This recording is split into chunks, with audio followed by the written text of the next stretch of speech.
Well, humans are not the only species to delay the construction of the New England Clean Energy Connect project, the CMP corridor.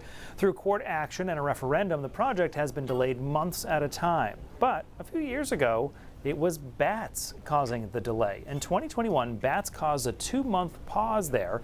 It was meant to protect young northern long-eared bats, a federally protected species that were in danger because they hadn't yet learned how to fly.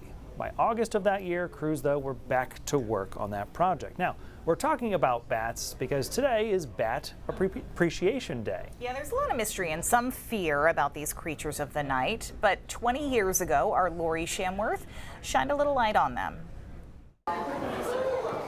Kids and their parents rushed into this room to see an animal you don't see very often. So I can see bats.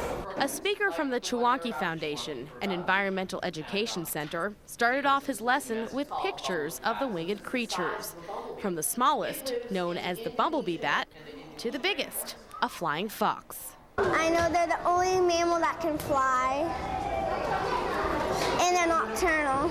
Kids like Jared learned bats figure out what's in front of them by bouncing noise off objects. Right there. Hear it up. It's called echolocation. They do the echo to an insect, and it comes back to them.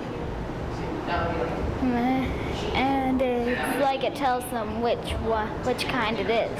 One of the most common kinds of bats here in Maine is this one, a big brown bat. They eat insects and pretty much keep to themselves. That's a relief to some parents. Now I don't think it's as scary. And, I hear they don't bite, which I thought they did. And I always thought they would get in your hair, which I know now that they don't. So it's not that bad. Then again, kids like Jared's sister may not be so convinced.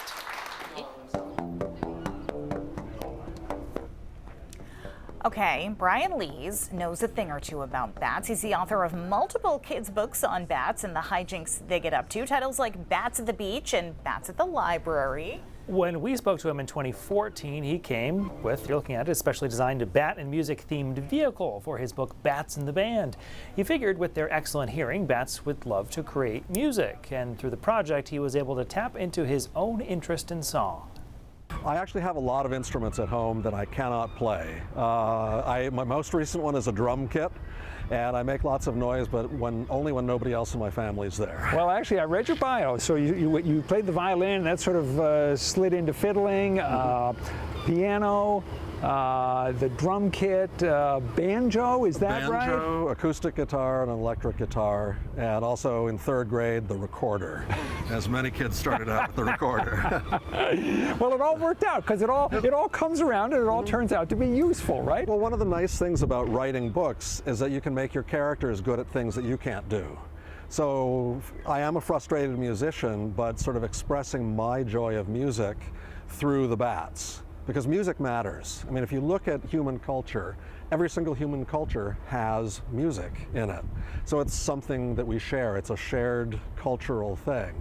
And so it's wonderful for me to be able to not express it orally, but orally. What's going to happen to the organ, though, when the publicity tour is over? Are you going to keep this on the side of the car? No, definitely not keeping it on the side of the car. I've thought about maybe just hanging it in the garage and playing it late at night with the garage doors open and, letting eerie sounds drift out into the neighborhood. The neighbors are going to love that, Brian. Well, it's better than bagpipes.